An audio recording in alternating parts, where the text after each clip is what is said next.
the Stick 'em Up podcast. Brundy, what do we got going on in the NHL this week? Not a whole lot. Like nothing, no big crazy major news. We got again coming up to the trade deadline. We got some trade rumors. We got a surprise captain named, which is kind of odd mid-season. GM firing, weeks before the deadline. Probably one of the coolest things we've seen in the league in quite a while. We don't got a lot, but we got a couple things to jump into. Yeah, absolutely. Do you have any of these in particular you want to get to? There's a lot of small things to mention. There's one or two big things that happened this week. Yeah, well, I probably just get the smaller stuff out of the way early. The first one, starting off with the Vancouver Canucks. Obviously, still one of the top teams in the league. They are closing in on or trying to work out something to sign Phil Kessel, which, I mean, if you can get a guy like Phil Kessel for free, like not giving up assets for him, probably league minimum. Good, middle six scoring, potentially even. I mean, the way they're playing, he could even just come in and be their 13th forward, but could be a good signing for the Canucks, I think. Yeah, and I think especially since they have a fairly young team, they got a lot of good young players. I think at the very least, you bring him in, he can be a locker room guy that can even if he is a fourth line guy who only plays 4 minutes of even strength and then plays on the second power play unit, or even if he's a healthy scratch, like, and he's just at practice, if he's just like an advisor to the team, basically, I think he could absolutely help a lot of these guys kind of progress their own. 100%. It's also worth noting, a lot of the pieces that were in Arizona that, because when Phil Kessel was okay to be traded out of Pittsburgh, once they really just kind of weren't able to afford him and whatnot, the only team he wanted to go to was the Coyotes, and a large part of that was due to Rick Tocchet being the current head coach there. Him and Phil Kessel have a great relationship, so now with Tocchet in Vancouver, it kind of just makes sense for them to reunite again. And again, I think if Phil Kessel doesn't end up signing with the Canucks, he probably doesn't end up signing anywhere else. So Yeah. Last I heard, he's been kind of working out with their AHL team a bit, just kind of going through some conditioning, and then once they kind of see where he's at right now, and if he's able to bring something to the table for him, I think then that's when they'll make a decision on what they're gonna do. Yeah, and it sounds like at the moment he was heading over to do a conditioning stint a bit with their AHL team. So Yeah, they're kicking tires on him and figuring out, can he still go? Because, a lot of people have questioned, rightly or wrongly, over the years, if Phil Kessel, does he have the endurance, I guess, of today's NHL, especially with getting older. And it's so funny because there's so many guys who criticize him, because of, he notoriously loves hot dogs and he drinks like nothing but Coca-Cola. But then there's so many stories of guys being like, hey, why don't you get in here and do some workouts? And then he'll go in there and like bench press more than anyone else and like run the treadmill great. And then he'll just leave. Yeah, he just has it. So yeah, if anyone can just show up and show that I'm good to go, it's Iron Man Phil Kessel. well, exactly right. And then coming up on the trade deadline, if they're able to, bring in an impact, like if Phil Kessel could be an impact piece for them, that just makes it easier on them going into the trade deadline, not having to give up more assets to go and get a rental guy to maybe fill that role. If you can just sign Phil Kessel and bring him in, and save some assets or use those assets for another maybe bigger piece you're looking at, I think it could work out really well for the Canucks. Yeah, there's like no downside to this, right? Like Yeah, you got to assume after being out of the game for this long, he's not going to come in and sign a 3 million deal. You got to assume it's going to be a 1 mil or league min. Like yeah, those are basically the two things I could see it being, and I think neither of those really hurt the team, even if yeah. he was I bad. agree, So hundred pretty low percent. risk. I mean, another quick one. There's not much to say on it because it's McDavid, but the other night McDavid did put up 6 assists in a single game against the Detroit Red Wings. It was a pretty kind of big stomping by Edmonton there, winning that game 8-4. I mean, McDavid, like, he just looked phenomenal out there. Every pass he was making was creating scoring opportunities, and like he got 6 assists. It Could could have have been been more. even more than that. Yeah. So. Yeah, there was one that was really good where he just made this like spinning back pass, Hmm. and like the goalie had no idea it was coming. The defenseman like got whoever scored. I'm assuming like Zach Hyman was just like wide open right in the slot, and like he could have stick handled the puck for 2 seconds and then shot, and he would have scored. Like nobody was expecting McDavid to pass. So I'm pretty there sure that was was Evander Kane who scored that one, hmm, if I recall correctly. yeah. So they yeah, I mean, what more is there to say? Like we all knew McDavid could do something like that on any given night, right? Yeah, exactly. Which one? What do you want to jump into next here? Um, let's move over to the Columbus Blue Jackets, who fired their general manager Jarmo Kekalainen uh, a couple days ago. He, what do you have to think about this? Um, it's a very weird one, just because it's you know right before the trade deadline, and I Yeah, know that their president, I believe their president is uh Davidson now, and I know he's going to just step in as kind of the interim GM, I think, for the rest of the season. Um, but again, it's very odd to, uh, you know, you don't you see a general manager get fired very often right before coming up to the trade deadline. I think the biggest thing was that this was kind of a make or break year for Kekalainen. Like, if Columbus is right there in the playoff hunt, in a playoff spot, I think he keeps his job. I mean, he did everything he could last offseason to improve the team and try and get them back into the playoffs. And I think they kind of saw, like, the owners and whatnot realized that the team's clearly not going in the right direction. So it was yeah, time to move on from them. But again, like, they've been out of it since November. Like, they've been awful all season long. So yeah.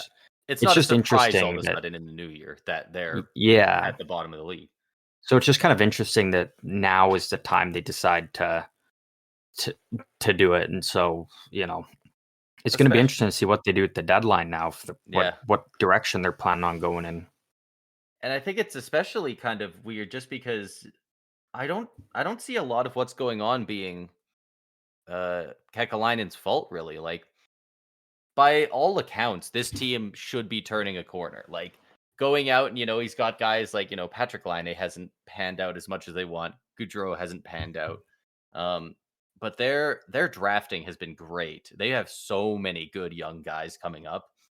Yeah. Uh They uh the only team that I could point to better for how they've taken into a rebuild is the New Jersey Devils. Other than them, I think the Blue Jackets in recent memory have done the best rebuild that I can think of at this moment. And they've got so many good pieces going. Like they're going to turn the corner eventually. The East is really strong right now, and a lot of their guys that are coming up are still very young. They're not at that 23, 24, 25 range where they're really starting to come into their own. There's a lot of 20, 21, 22 year olds. So Yeah. I I get it because it's hard to just constantly fire the coach. Eventually, you have to move on to the GM. But I I think Kekalina's done a pretty good job in Columbus, and maybe it's things like Goudreau not producing like they'd want, or Line not panning out the way they wanted him to uh, for a couple years now. But I Mhm. uh, I think he's definitely going to find a job somewhere else in the league, and whoever gets him is going to be better off for it. Yeah, I mean, my immediate thing is I think, whether it's at some point this season or in the off season, I think he probably ends up in some kind of management role with Florida. Again, just due to his connection with Bill Zito, I think those two kind of um, link back up there. But again, yeah, like he went down swinging with Columbus. He did everything he could the last couple off seasons to constantly try and improve this team. Like you mentioned, their drafting has been great. Um, it's him being fired is no fault of his own. He has done everything he can to put the best team out there possible, and he's actually made Columbus an area where players want to go. You like 10 years ago, probably over 75% of the league doesn't want to go near Columbus and play there. And now it's kind of becoming an area where a lot of players are actually comfortable going, and in some cases, a lot of guys want to go there and stay there. Yeah, Um, Goudreau so took a pay cut to go. yeah, exactly. So like you said, I think they're going to be good. In a couple years, they got a lot of good pieces coming up.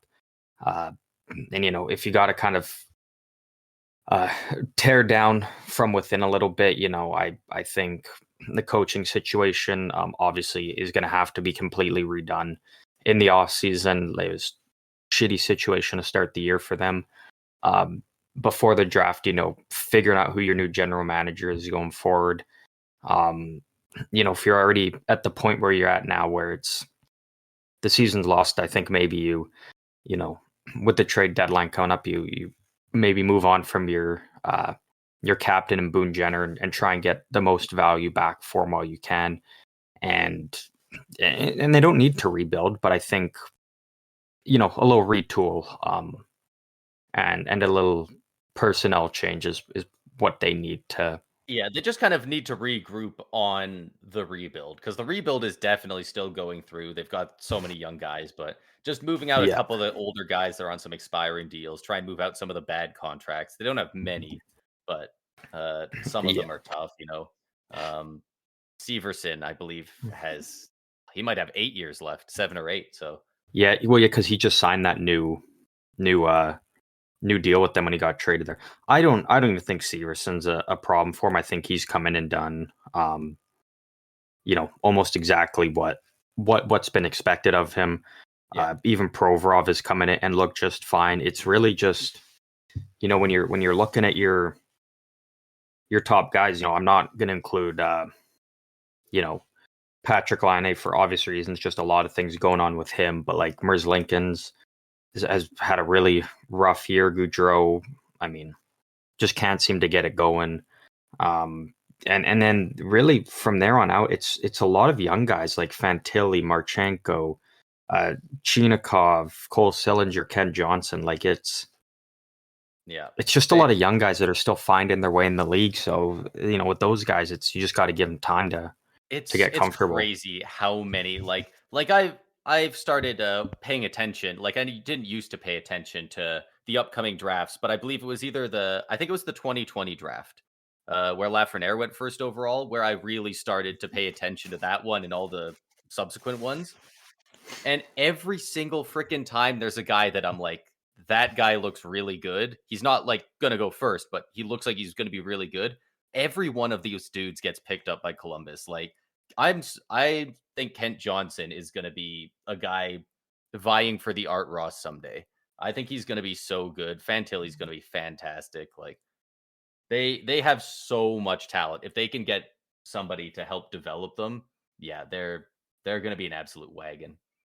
And of Yeah, course, they're gonna have to find somebody to hold down the fort in net. Yeah, 100%. It's like they got a lot of work to do, but I think they can see the light at the end of the tunnel, and you just got to go through this little bit of a rough patch. And I mean, you make the right coaching hire.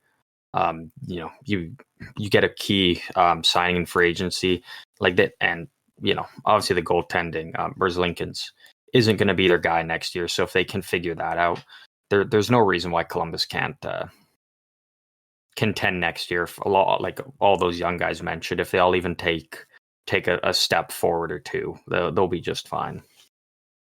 Yeah. I mean, again, this isn't there's not too much to say on it. But Alex Ovechkin has goals now in 6 straight games. After, as you've put down here, being held to only 8 goals in the first half of the season. So I mean, Ovechkin's really kind of starting to get it going again, which is huge for Washington fighting for a playoff spot. Yeah, and it's wild to see the reaction to it online because there's so many Capitals fans, right, that are like, Ovechkin every year of his career always goes on a heater after the All-Star break. I don't know why anyone's surprised, and it's like fair, but like we've never seen Ovechkin have this low a goal total, even close to this low, this late in the season. So this really is an entirely new look for Ovechkin. But yeah, he since the All-Star break, he's had, I believe, 6 games, and he scored a goal. He's got 1 goal in each game. So yeah, I mean, I haven't watched. I don't know if he's like absolutely back, if he's gangbusters out there, or maybe they're just starting to go in. But either way, he's looked good though. I will say burying it. Yeah. At the end of the day, a goal in 6 games straight, that doesn't happen by accident, and certainly not for somebody like Ovechkin. Yeah. So actually, with exactly what they need. With the topic of Ovechkin, I got a stat pulled up here.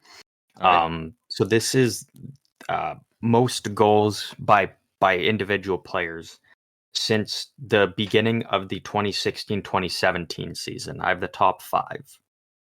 I'm going to see if you can guess who these top 5 goal scorers are since the start of that season. I would also like to do it where I have to say what order they're in, because I think I can get that. Yeah, you got to say what position they're in. Yeah. All right. So from 16-17? Yeah. Oh, yeah. As of this morning. So it feels like it should be a free space to say Ovechkin, because I mean Ovechkin, but Matthews has won a couple Rockets and he's got a lot more goals this year. Ovechkin hasn't really had any injuries though, and Matthews has missed some time. He's stayed relatively healthy, Ovechkin. Yeah. I'm still gonna say Ovechkin first, but I think it's close. So 2 things. Ovechkin is not first, and it's not close. No, it's not close. It's not even close. It's not even close. So Matthews is first, right? Matthews is first. Okay. How much is it by that? Separates Ovechkin second. Ovechkin's in second with 311, which pretty good. Matthews is first with 344. Okay. So he's got 33 more than Ovi there. Geez, how many more does he have this season than him? Probably like 25, something like that. This season, what did we say Ovi's at now? Ovechkin's at 14. Matthews is at 45. 45? Dude, we've got like 20-some games left. I'm pretty sure Matthews I did the math on earlier. Pace for 70. I think he's on pace for 72 at the moment of recording.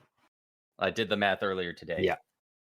And that's wild, man. And like, if he strings together a few games where he gets lucky and pots another hat trick, dude, he could hit 75. Like, yeah, he very easily could. And then numbers 3 to 5 are all really close in there Okay. with Ovechkin. Like these guys are probably going to be jumping over each other throughout the rest of the season. I'm gonna assume third is Pasternak. It is He's either not. Draisaitl then. It is Draisaitl. He's Okay. tied with Ovechkin at 311. Wow, he's tied with Ovi. Okay. Is Pasternak fourth then? Pasternak is fourth with Okay. 309. It's only 2 behind. Okay. And then And number then- 5, I mean. Is it somebody that you'd expect, or? Oh yeah. I mean, is it just McDavid? Yeah, it's McDavid with Yeah, 300 yeah. with 308. So 1 behind Pasternak. So really Wow, it's McDavid's 2 to only 5 one is all. behind Pasternak. Yeah, like they're all right in there with each other, and then Matthews is just and this is also 16-17 that season. That was Matthews' first year That was in his the rookie league. season. So like yeah. he's just in a class of his own when it comes to scoring goals, it kind of looks like, which like, and we've mentioned it in great detail before, just how impressive he is. And I still, honestly, I really do think by the time his career is done, like, barring any unforeseen, injuries or something that you can never predict or anything, he could very well end up being the all-time leader in goals. Like it's not out of the question at all.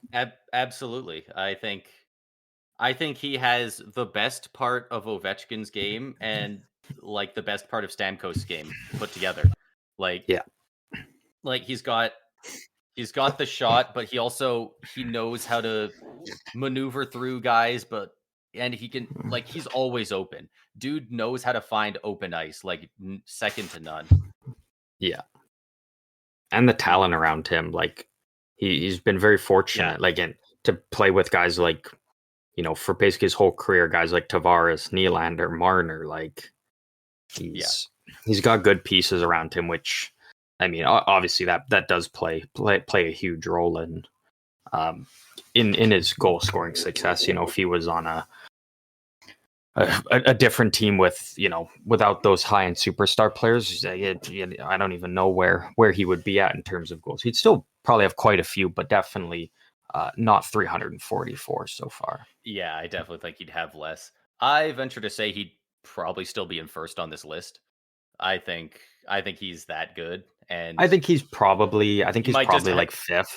If he's on a lesser team, I think he might just be like, all right, guess I have to pick up the slack for where we're not scoring elsewhere, and that could very well be the case. Yeah, it's always hard to tell. But with that, which one do we want to jump into next? Did we talk about Markstrom's news here last week? No. This looks like that came out over the weekend. Yeah, so this is just kind of reported around. I don't know if it's been confirmed at this point, but Jacob Markstrom allegedly waived his no move clause to go to the Devils before the deal, for whatever reason, fell through. So it sounds like there was something serious enough in there to go forward and ask him, will you waive this? And he said yes. So you got to wonder what was going on there. Was Holtz still a part of a deal like this, or was it a guy like one of their really young defensemen, Simon Nemec? So that it was as close to a done deal as it possibly could without it actually going through. From what I know, which isn't much, but it sounds like Nemec wasn't part of it at all. Okay. Especially for a guy like Markstrom, like Nemec wouldn't. Like, if again, it would, like we've mentioned before, it would have to be like a Markstrom and a Tanev, or like maybe even plus. My guess is probably it was, and again, it can't be New Jersey's first round pick this year, right? Because technically there's still the conditions with San Jose. So it would be a 2025 first, and I'm assuming Holtz was probably he kind of seems like the odd part man of that. there. Yeah. But again, like we can only speculate. All we kind of know is that it was as close to a done deal as it possibly could without it actually being a confirmed deal. But I wouldn't be surprised if these two teams are still talking and come back to this at some point, because I mean, New Jersey needs a goalie bad, and if Markstrom's willing to go there, I don't see any reason why these two teams wouldn't be able to figure something out to make a deal go through, especially like if Markstrom's comfortable going there, because that's the biggest part of it is getting him to agree to go somewhere and waiving any clauses that can prevent him being moved. Yeah, and you said it perfectly. The Devils need a goalie. They cannot not get a goalie before the trade deadline is up. Yeah. Unless they really think there's a guy out there they can sign in free agency. Like you gotta find somebody, because they're getting abysmal goaltending, but they're still on the cusp of a playoff spot. They're still right in there. They're currently at 58 points.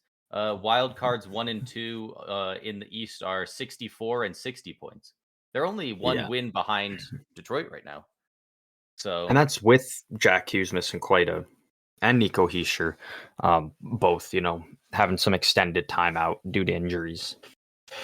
Yeah, so it's definitely possible that they get into the playoffs, and if they do, I think they still got to push for it, even though the regular season hasn't gone their way. Yeah, and again, like I think if Markstrom gets moved, I think New Jersey's really the only team I think he ends up going to. You kind of look at some other teams that need goaltending help, aren't really in the position to really go on a run or anything. And like if Markstrom's leaving Calgary, he's going to want to go to a contender and somewhere where he has a chance to be in the playoffs and have a chance to win a cup. So I think these two teams come back to each other at some point leading up to the deadline. And if Markstrom gets moved, I think New Jersey's really the only option at this point. Yeah. Especially because New Jersey also has the assets to make a deal go through. They have a ton of things they could do. They could move around to get really whatever they want. So you'd be shocked to not see them make a move at some point here. Yeah, 100%. And another interesting thing with Calgary that I've kind of been looking at lately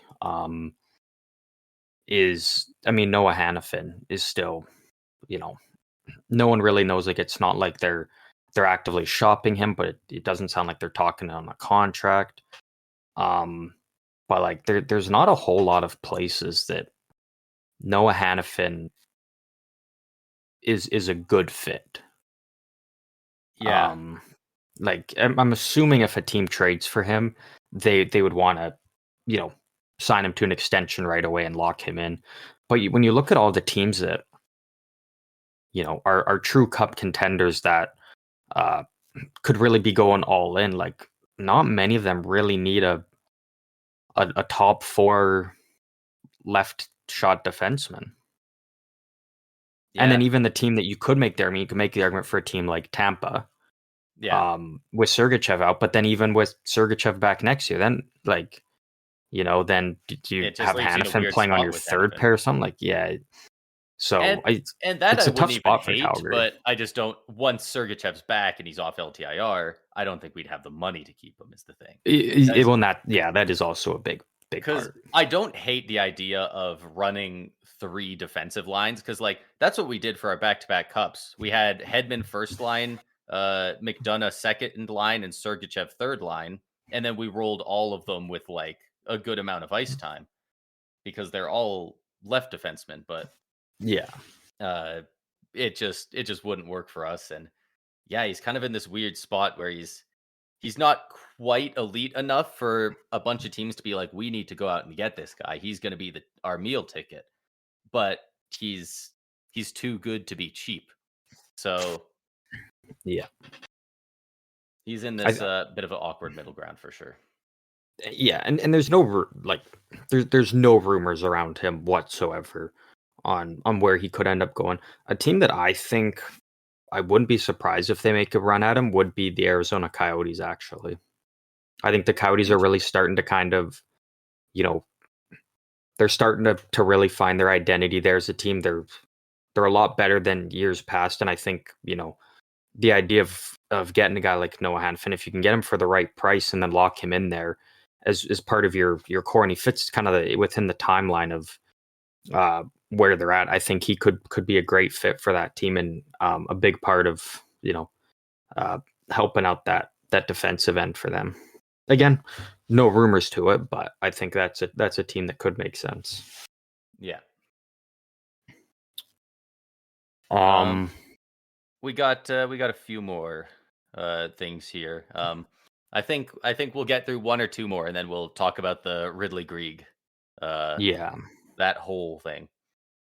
Before we get to that, just go through some of these quickly. Earlier today, the Maple Leafs announced the sudden passing of Mark Giordano's father. Gio had just come back from a lower body injury, maybe 5 days before recording, something like that. And so now this has happened, and I don't think the team's announced anything. I don't think we know if he's going to miss time for this. I assume he'll miss a couple games. Take yeah, some time with you would that. assume so. Um, there's really not much more to say on this. This isn't exactly hockey news, but just well Yeah, wishes to Mark and the rest of the Giordano family. yeah, yeah. Like you said, there's not a whole lot to really go off of with it. Just hope him and his family are doing well, and he can get back on the ice sooner rather than later for the Leafs. Yeah. We got a couple more. Uh, I guess that one wasn't really, but we got a couple injury things here. Um, Blake Wheeler looks like he's going to be out for the remainder of the season with a lower body injury. He went down the other day in a Rangers game, and it, oh man, especially since it was in the same arena, it looked eerily similar to the Sergachev injury. Just like awkwardly, foot got stuck, fell backwards onto his leg. It looked pretty nasty. He did get up with the help of some people. He tried to get up at first, and he leaned on his stick, and he fell back down, and you could hear it actively sucked the air out of the arena when they saw that. Um, Yeah, they had a couple trainers go out. They had some guys out there. They helped him off. It looks like he was getting onto a stretcher, like just down the tunnel. That they helped him out, but he did kind of jump on his one leg with some help off the ice. So he, yeah, it looked pretty tough, but he is one tough SOB. So I definitely imagine he'll be back with a vengeance. Unfortunately, looks like next year. yeah. I completely agree. It's a you know the Rangers have struggled with some injuries this season, and again, just a great depth player like Wheeler, and a guy who's huge in the locker room for them. Is something that's you can't really replace.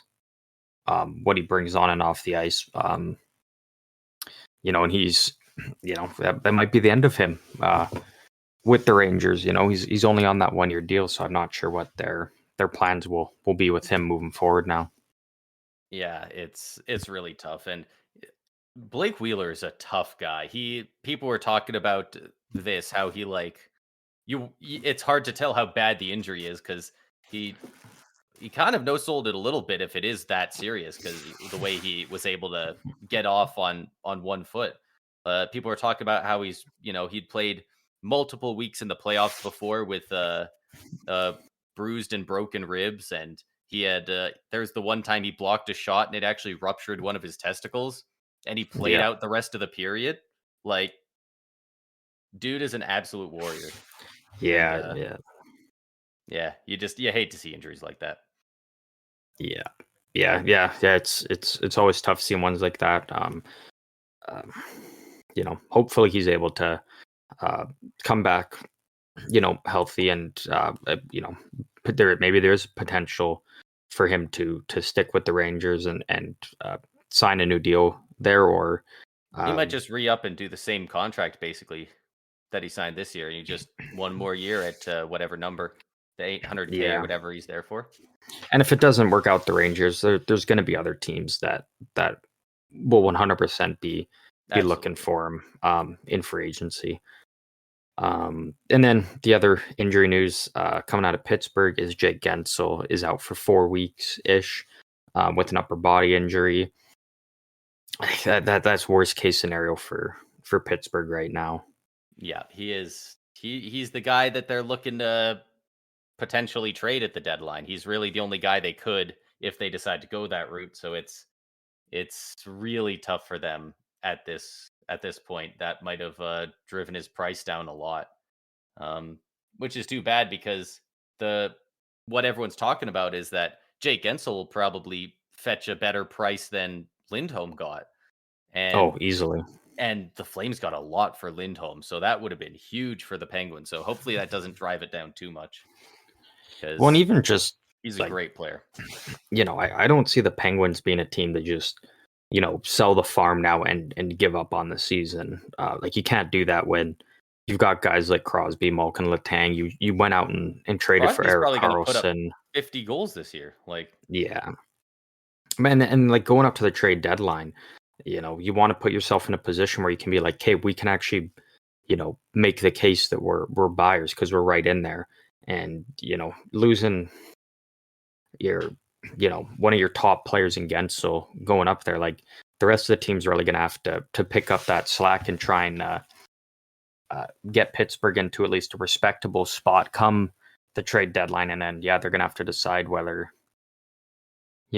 you can agree to a contract with Gensel to keep him around, or if you gotta part ways with him. And if you part ways with him, that's a big loss for that team. Yeah. But yeah, like you mentioned, the trade package they'll get back will definitely be bigger than what Lindholm got for Calgary. Yeah. Connor Bedard returned, kind of almost a surprise return. He returned about a week early from injury the other night in a game. Was it against Pittsburgh? Yeah. He returned the other night in a game against Pittsburgh. He was wearing that signature bubble visor helmet that he wore during the World Juniors. Yeah. So it was kind of cool to see. Yeah, it's kind of sick, dude. If you can make that your brand and just dude, he could just wear that. I think he can pull it off. Yeah, there's not many guys who can pull it off, but I think he's one of the few that can for sure. Yeah, I mean, what are you gonna make fun of him as he scores 3 points and sinks your team every night? So yeah, exactly. Yeah, he looked good out there. He had a sweet assist on a goal by, I believe, Kevin Korchinski, I think. I don't even know half the players on Chicago anymore. I'm trying to think if that's the guy or if that might just be a reporter in the NHL. I've mentioned before, it's Bedard in the AHL squad. Yeah, so he sauced it over to some dude who buried it, and it was a great pass. But yeah, with Bedard back, currently Chicago's on an 8-game losing streak. So yeah, they need to start winning. They might start winning now that Philip Kurashev was the goal scorer. Yeah. Crosby is also at 30 goals. He had 30 in that game. Yeah. That's what I was saying. Crosby's probably going to hit 50. Yeah. I'd be shocked if he doesn't. And with San Jose's win last night over the Flames, San Jose is 4 points above Chicago for last in the league. Yeah. I'm surprised it's not more, honestly. I thought San Jose was really starting to pull away from them a bit. They're 5-3-2 in their last 10, and Chicago is 1-8-1. So the thing is, though, is I take that at the moment. You got to remember, though, that San Jose started off the season losing 11 straight. Oh, yeah. And Chicago racked up, I think, by the time San Jose got their first win, Chicago already they had already threw together a couple of wins, and they kind of were able to create that separation. And and then obviously things changed when, Bedard got injured like that. Chicago really took a dip. And And now you're kind San of Jose's seeing the been on a bit of a opposite. heater. But Like now I think I you're took going it to too. see the opposite because now Yeah. Bedard's back for Chicago. Like this game last night, He's like gonna be you're fighting for the Calder yeah, because it's a and close race now.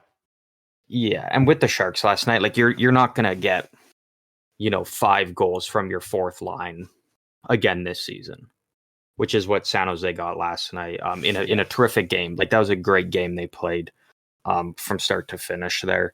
But now when you've got Logan Couture and Thomas Hurdle out for extended periods of time, like Yeah. that They're really hurts only the team. real elite guys that they have left Yeah. right now. Like they've got the guys with the talent to get there, but at the moment, those are the only two properly elite guys they've got in my eyes, and they're them both being out. Like it's 4 points. I got to imagine they drop below Chicago if Chicago can put together any sort of meaningful record for the rest of the One season. and even with guys like Hurdle and Couture out, the guys that are expected to kind of step in and fill those voids are guys who are going to be traded, over the next couple weeks and Yeah. at the deadline. So like the team's just going to keep getting worse. And Bedard's good enough that he can single handedly steal games for Chicago. So I think it's really going to be those two teams. I think you're going to see just flip flopping back and forth over each Yeah. other as the season kind of winds down. I think, barring Anaheim purposely throwing games like they did last year, or Columbus just blowing everything up at the deadline, you probably don't see San Jose or Chicago leap up over either one of those two teams. I think those are kind of your two teams that are going to be fighting it out for bottom of the league come the end of the season. Yeah, and I think one thing that it's really going to come down to, besides Bedard, is goaltending. Yeah. Peter Mrazek on this abysmal Blackhawks team, he is sitting at a 909 save percentage. That is absurd Mm-hmm. for how sub NHL that team is. That is a fantastic record. Like honestly, the Devils could go out and look to grab Peter Mrazek. Like he has been very good this year. And Well, no, because Mrazek signed an extension to stick with. oh, he did. He signed one to stick Yeah. around there, didn't he? Um, Yeah. but yeah, Mrazek's been great, and Mackenzie Blackwood has also had flashes of pure brilliance this year. And I think it might Even come down to who's Kakkonen yeah, has Kakkonen's been up there. Like I've got the has money puck done great. stats up, and he was once you sort by too many minimum games played, he doesn't show up because he plays less than Blackwood, but he's Yes, he been played very 25. respectable in the games he has played. So I think it'll basically come down to do any teams have fantastic collapses against them? Connor Bedard and goaltending.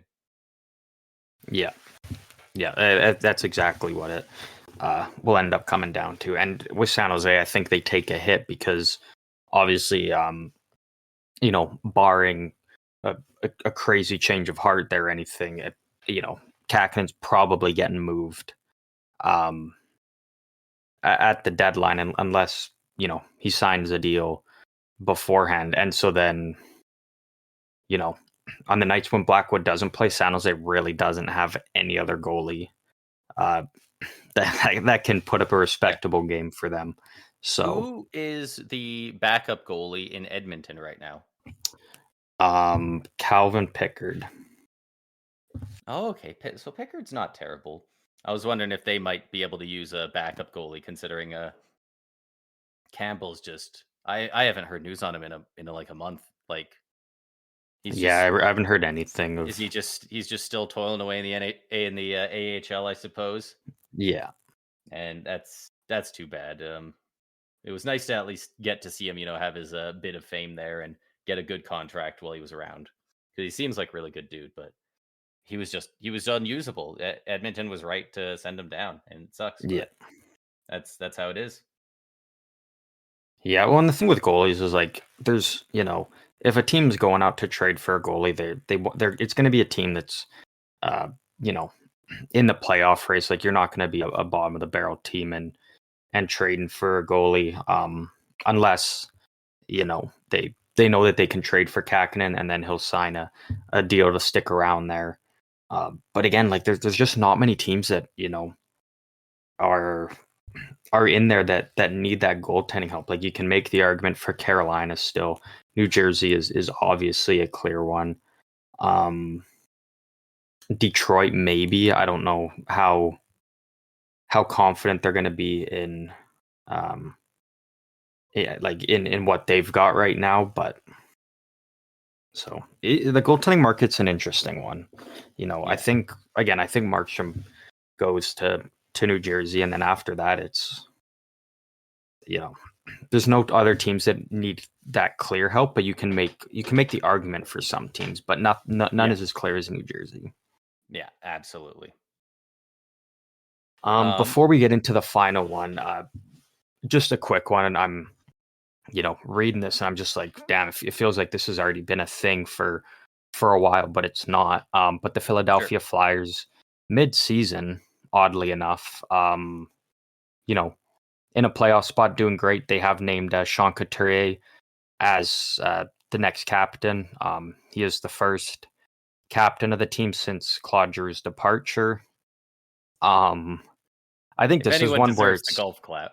yeah. I think this is one. If anything, it's he came back from those injuries. They weren't sure if he was going to be able to even play or how long he could. And now that they've kind of they've been able to see where he's at and what he can still bring to the table and the level he can play at, I think that's kind of why now they've made the decision to name him captain, knowing that he's healthy, he's good, and he can be a part of this team now, in the future moving forward.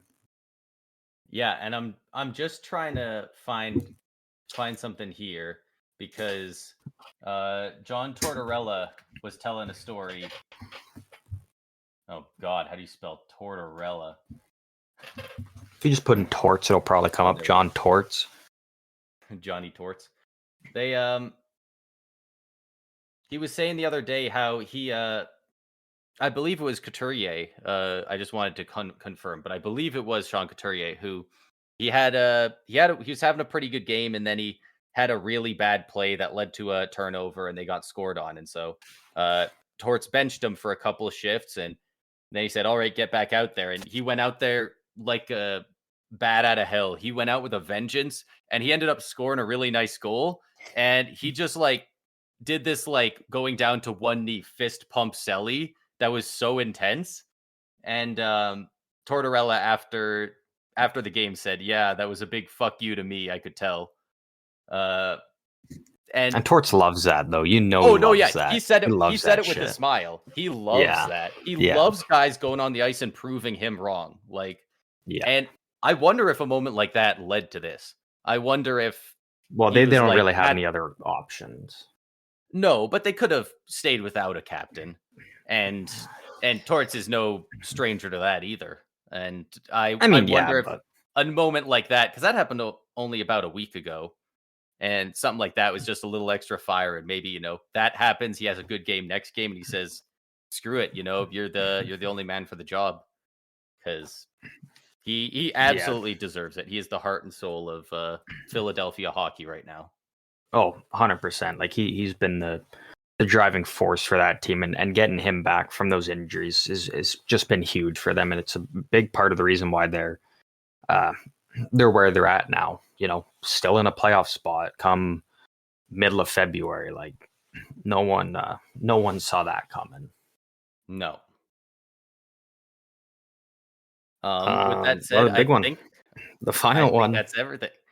That's everything except for the one. Yep. So, there, I very much doubt you would be listening to this podcast and not have heard about this. But for those who didn't hear, uh, there was a game between the Ottawa Senators and the Toronto Maple Leafs in Ottawa, I believe. Yep, Hockey Night in And Canada. and I want to say it was 4-3. and Ridley Greig for the Senators got a empty net breakaway. He's going to ice the game. And he gets about the hash marks and just winds up and rips a slap shot into the empty net. Absolute rock star shit. I personally love such it. a Sigma move, man. I love it. I love it. And so it's fantastic. And we'll definitely talk about the fallout of it. I'm just gonna finish telling it here that so he circles around, he's kind of skating along the edge of the boards after he scores that, and Morgan Rielly goes over and just cross-checks him right in the face. Kind of hit his shoulder a bit and went right into his face, but he got him square in the jaw pretty good. Yeah.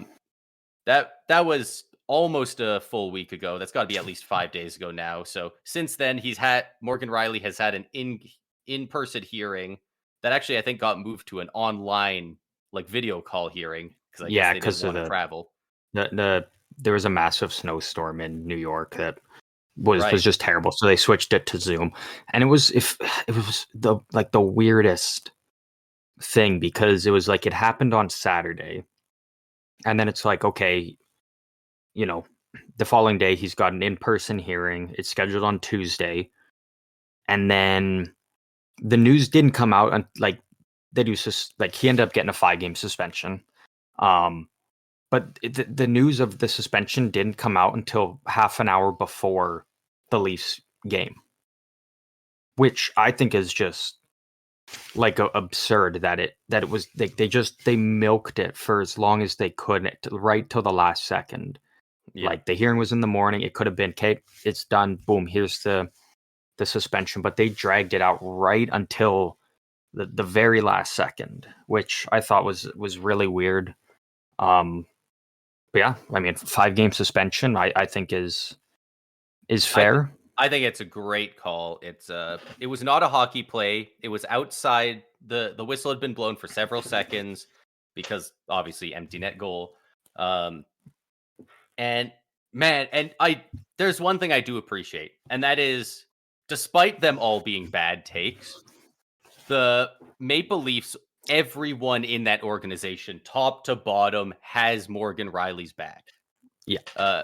Sheldon Keefe on multiple occasions. I don't even know where people are finding him in so many different places, but there's a million clips of him in different spots going, yeah, no, what he did, I support it. I love seeing him take the initiative.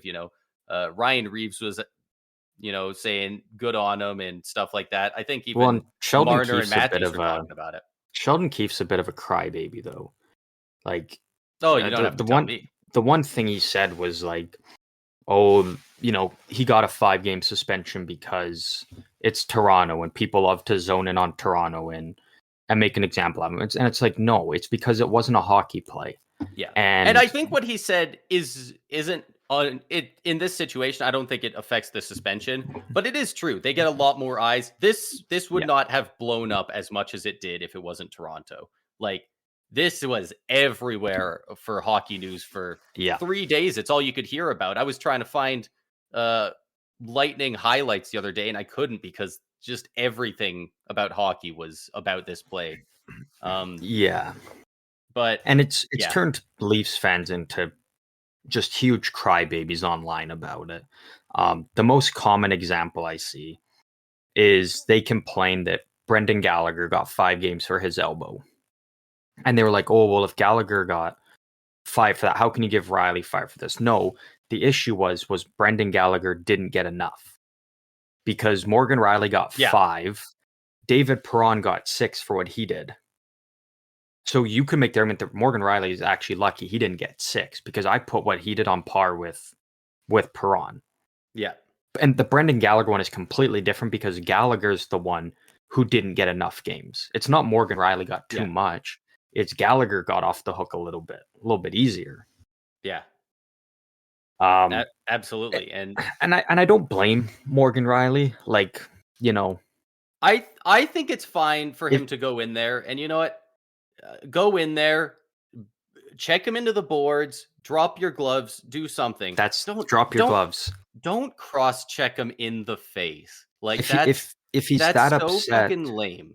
If he's that upset that Ridley Greig broke the code, Apparently, the it's a unwritten sacred rule. rule. I had not heard of it, but man, Yeah. there is a lot of old-time hockey guys coming out saying, "You don't do that. If there's one thing you don't do, you slap shot on an empty net." Hey, We've Henrik all Lundqvist loves it. He thought it was we've all awesome. yeah, we've all heard about the, you don't step on the logo in the locker room. Nobody's talking about, "Oh, you never slap shot an empty netter." Like, No, yeah, that has been a pretty kind of, it's one of those unwritten rules. It's part of like the player code, like you don't do that.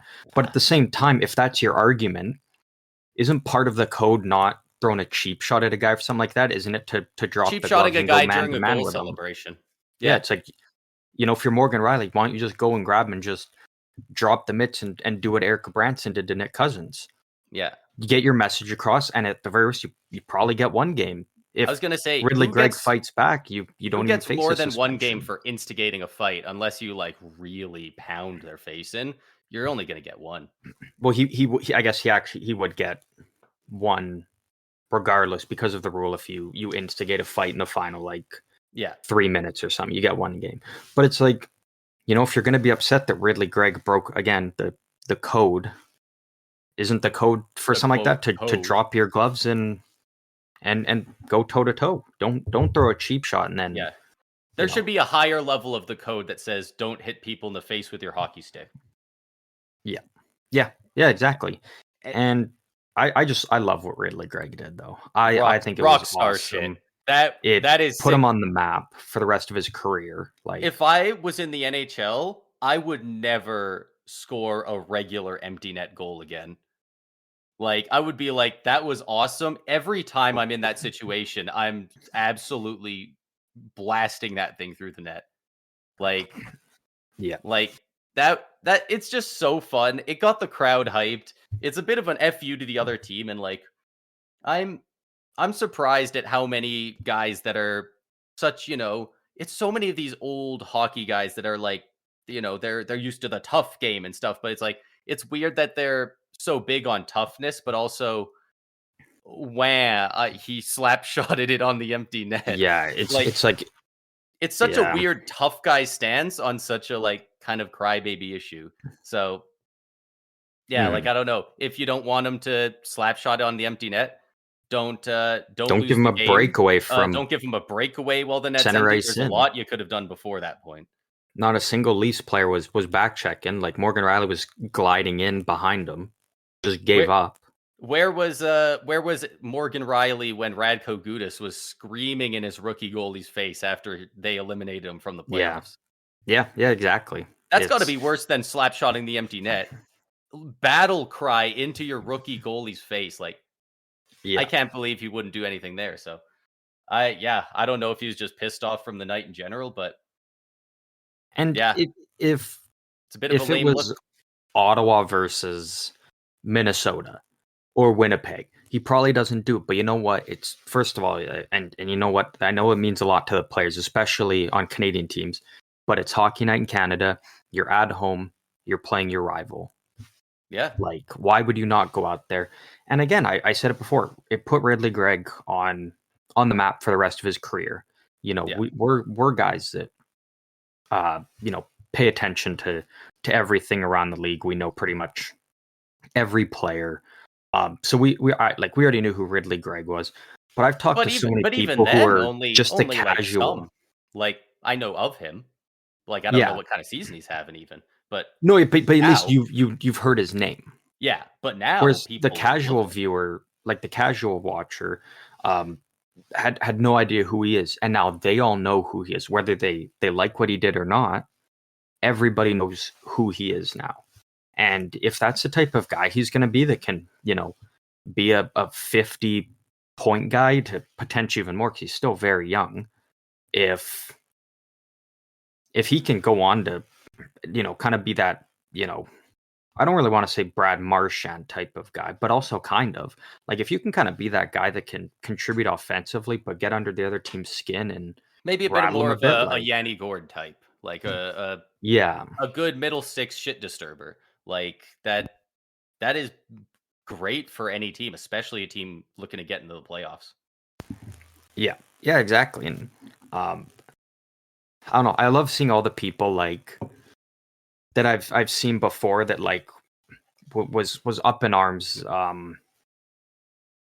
uh, over like Shane Pinto situation. They're like, oh, that's not fair to Pinto, this and this. But then they're like, oh, they can't believe they would shaft Morgan Rielly like that. It's like it's so weird to see the different ways people go back and forth. When it's even we talked about it with Jennifer Botterill, how she went off on Jamal Myers on the panel the one night because of the Ryan Hartman Cole Perfetti thing, but then she seemed kind of okay with this of making a statement and sending a message. And again, so it's like That I whole big part of it panel, is really that whole panel who you talking about it was a support. mess. Yeah, There was the one guy there out of the four of them. I don't know their names. There was one guy that was very like I can't. He was looking around the room like, oh, I'm surrounded by three people who like this play, and he's sitting there like, you can't cross check somebody in the face. But the other three, they were all losing it. I don't know who said it, but one of them was calling out Perron, and they're like, you think he actually gets a suspension like Perron? But this is Morgan Riley's first offense. I don't think Perron had a suspension history. yeah, no, he Like that didn't. doesn't change it. Like it just really sounded like they were yelling about stuff to yell. They were talking out their ass. They didn't sound that And informed, that's the thing. Like, which is weird for such a I hate the oh, history of a guy's been suspended here and here, so he should get more. It should be like, no, sure, if they have prior offenses, okay, but to be like, well, Morgan Riley's never been suspended or anything. How can you know, that should never be brought give him up. It 5 should games? only be brought up if they have. You Yeah, shouldn't get a mulligan on some exactly. horrible assault after the whistle because it's never happened. You should be punished extra if you have done it before. And Exactly. I think a lot of people are starting to not look at it like that when that's what the intention is. Because Yeah. it's there for guys like Rafi Torres, where it's like, oh man, this guy's been suspended a lot of times. It's it's not there to Mhm. protect the first time offenders of it, you know. Exactly. If you did something bad enough to get it looked at for a suspension, there's a good chance you deserve the suspension. Yeah, not only that, an in-person hearing, like, Yeah. which doesn't happen very often. It's surprising how they've been pretty good with a lot of the suspensions this year. They've been handing Yeah. out some bigger game suspensions, and somehow Nick Cousins has avoided them all. Yeah. And dude, Yeah. I swear to God, if I see one more clip of him and he doesn't get a suspension this year, I'm gonna lose it. Yeah, that's really the only part of the player safety that I haven't been happy with is the fact Nick Cousins gets away with everything. Like the Brennan Gallagher one, Such a weird guy on a I weird think he team to get should away have. with. I think Gallagher should have gotten more, but the like 5, I'm still okay with just on the fact that Adam Pelech was okay. Like if it was like Pelech had another concussion, was out, long term, I would I don't know be how like, he you got to didn't. throw the book at Gallagher. That's great. That's so 5, lucky. like 5 is, I can live with, but yeah, like Nick Cousins, man, he gets away with it every time. It's crazy. I Yeah. don't know what dirt he's got on Peros, but he's got something on him. Yeah. Yeah. Yeah. It sure seems like it. Um, yeah, I think that's pretty much all the main things we have, other than I'll go over the stats leaders and maybe the standings here in a bit. Um, Yeah, I think that's all we got left here now. yeah, that was man, I love how many empty net goal clips I'm seeing now of like the past because like this whole slap shot into the empty net thing has got people being like, anyone remember this? And this video was abysmal. It was like 140p, like it was horrible quality, but it's some video of I believe the early 2000s, maybe the 90s Capitals, and one of them goes in to score the empty netter and he stops. He stops in the crease and he holds it. And he looks up at the clock and there's 10 seconds and he just stands there with it. And the defenseman's like, fuck, and he skates in towards him, and of course, the second the guy hits the bottom of the circle, the guy backhands it into the net, right? But I'm like, Yeah. dude, could you imagine if he did that right in Morgan Riley's face, waited for him, and then put in? Oh my god. Like, dude, I want to see more of that stuff. That's how you get rivalries going. The next game versus Toronto and the Senators is going to be electric. Oh, it's gonna be it's gonna be a must watch game to see the whole fallout of it.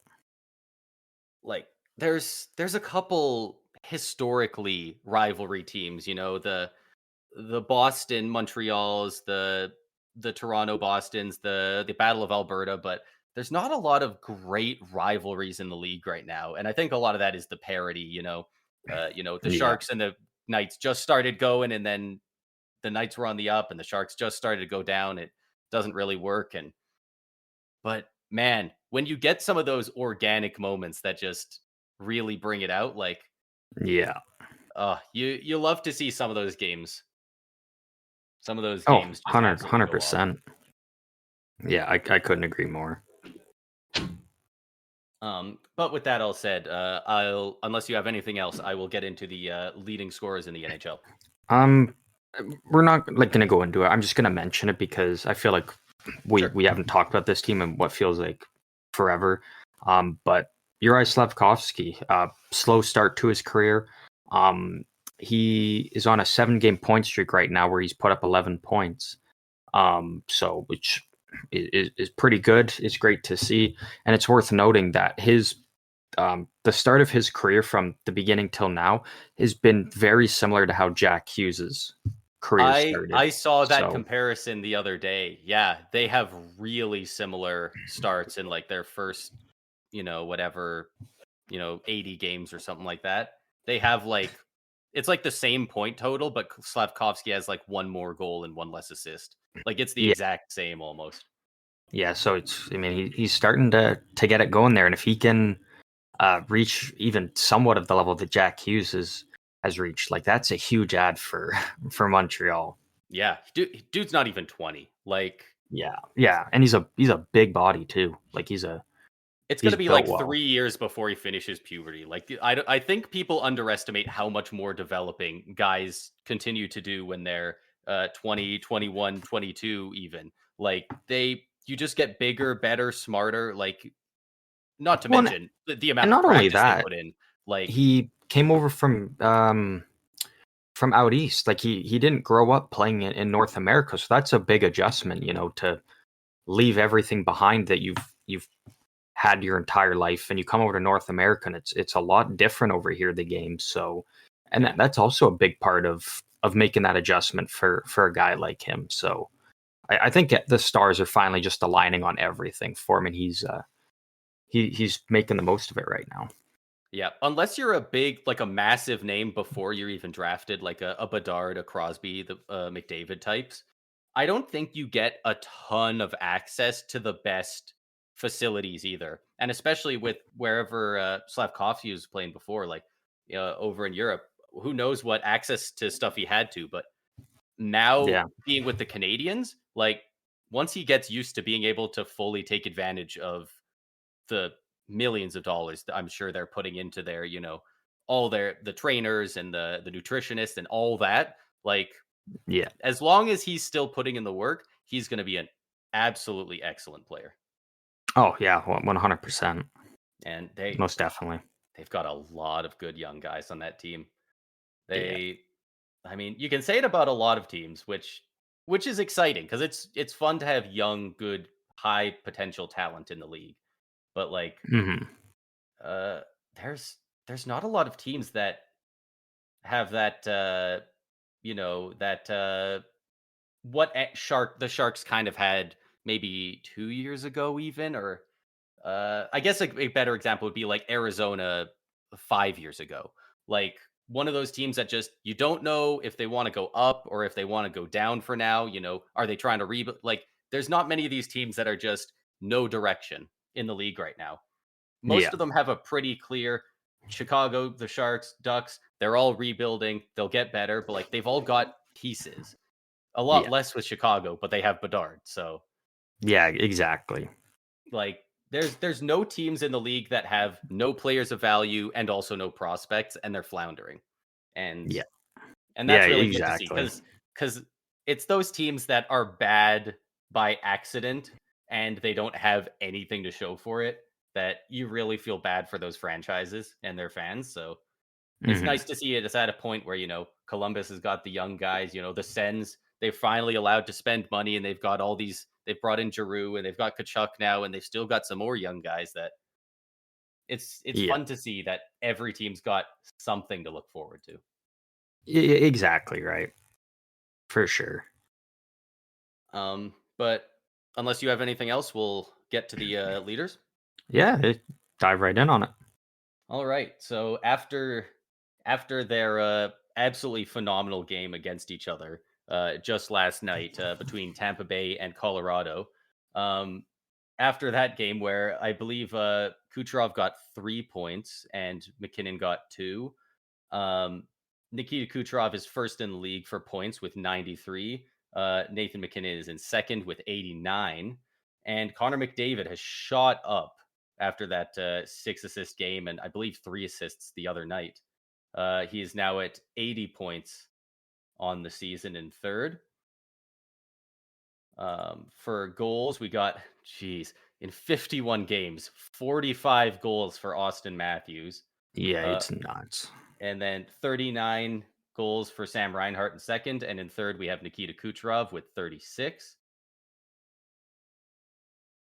For goaltenders, we got how many minimum games played, Shiput? What do you Uh, think? 20, 20, 25, something yeah, I like was gonna that? say 20, 25, somewhere around there. Sure. All right, so with a I minimum think of is a 25 good one. games for save percentage, first in the league, Connor Hellebuck, of course, with a 926. Absolutely incredible.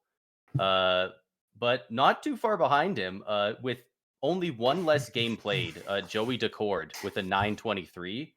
And in third, Jeremy Swayman with a 921. In fourth, we have Thatcher Demko with a 920. I just want to throw him in there as well because a 920, but he's got 40 games played. I don't know if any other goalie in the league has 40 games at this point. Yeah. Looks like Gorgiev has 45, Saros has 43, and then Demko with 40. So they're right up there. I saw a stat earlier that I believe it was 26th.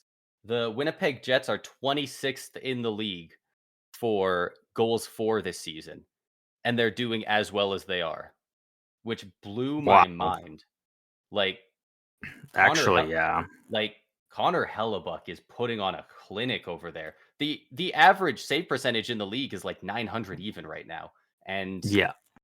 he's putting up a 926 and absolutely stealing games. He's let's look at the goals saved above average per 60.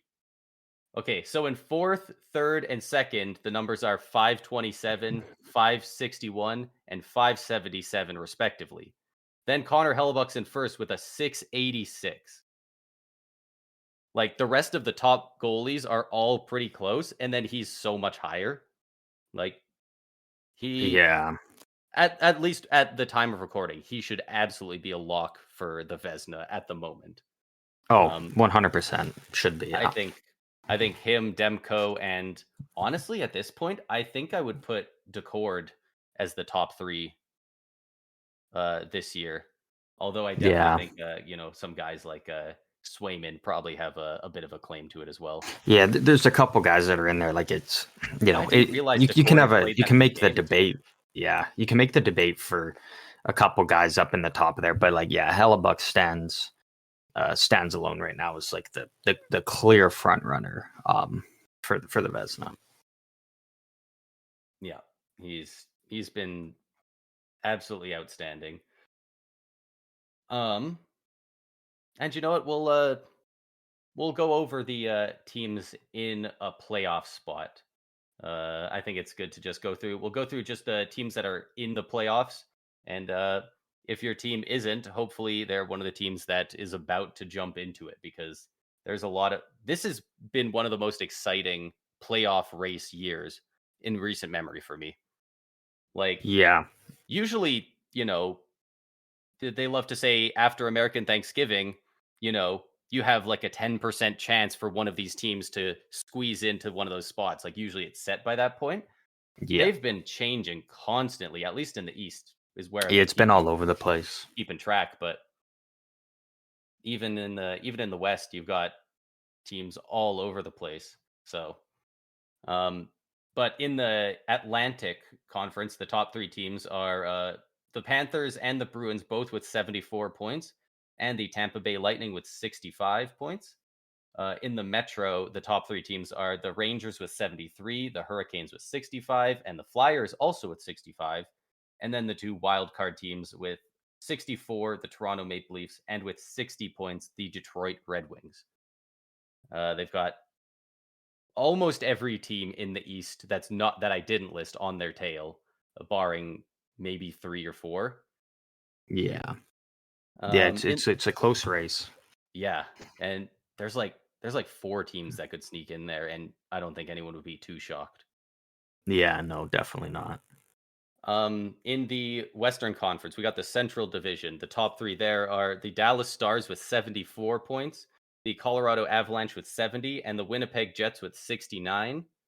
And in the Pacific, the front runners for the President's Trophy, the Vancouver Canucks with 80 points already. I believe this in second in the league is double checking. Yeah, a couple teams tied at 74. They're 6 points ahead of anyone else. Yeah, and no sign of slowing down. Nope. They're on a 3-game win streak, 7-1-2 in their last 10. And in second place in the Pacific, the Vegas Golden Knights with 68 points and the Edmonton Oilers in third with 63. And the two teams in the wild card in the West are the LA Kings with 60 and the St. Louis Blues also with 60 points. 8-2-0 in their last 10 for St. Louis. They've really shot up as of late. Yeah. Oh yeah. They've definitely been on a good run here. But yeah, like you said, it's not only like the wild card races, but even the teams battling it out for top of the division, top of the conference has been going back and forth. Like it's Yeah. a lot's gonna change over the next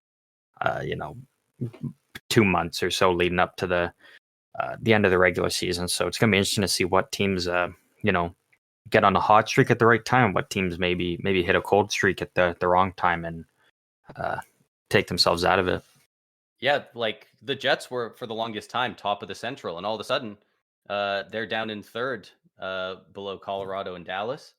Yeah. Like they were doing great, and they've fallen off. The Panthers, they're currently tied, but Florida has more wins, so they're listed as first over Boston now in the Atlantic, and even Toronto's gone down to they had a pretty comfortable lead over Tampa in the Eastern, but we've kind of brought it back. They've slipped a little bit, and now we're in that third Atlantic spot. Like there's been a lot of movement. Yeah. It makes it exciting coming down the stretch now. So we're gonna be keeping a close eye on it and seeing how that plays out. Yeah, it'll be really fun to watch teams play very genuinely meaningful hockey across the board in the early stages of April and the late stages of March. Because a lot of the Yeah. time teams are coasting. I know Tampa's almost notorious for it at this point. The last 5-6 years, they get a good 16-point buffer. They're solidly in the playoffs, and they just kind of play to not get injured for Yeah. the last bit of the year because they want to prepare for the playoffs, which makes sense. But watching those regular season games can be a little tedious near the end of the year if the guys aren't really trying too hard. So it'll be interesting to see the intensity of those games ramp up versus ramp down. Yeah. Yeah. 100%. I totally agree. And I guess that's all we have for this one, right?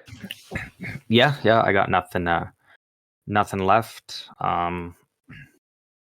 Yeah. Now it's just kind of seeing what news drops here over the weekend, and maybe we get some more trade talks heating up, and maybe some deals to discuss next week. Yeah, and we got. I think we're going to be recording a podcast in person. We often do them over the internet, so we'll be doing one live together here soon. So hopefully we get some some juicy news coming out soon that we can talk about that. If not, maybe we'll have to come up with something in this upcoming Yeah. week here. Yeah, most definitely. We'll be keeping an eye on all of it, and come in hot and heavy next one with as much as we possibly can. But I guess, yeah, if we got nothing left to go off of here, once again, thanks to everybody for listening to another episode of the Stick 'em Up podcast. Feel free to go and follow us on our socials over on Instagram or Twitter /X at SEU Hockey. Throw us a follow on there, send a message. Any questions you got, we would love to answer them. But with that, thanks for tuning in for this one, and we will see you guys next week.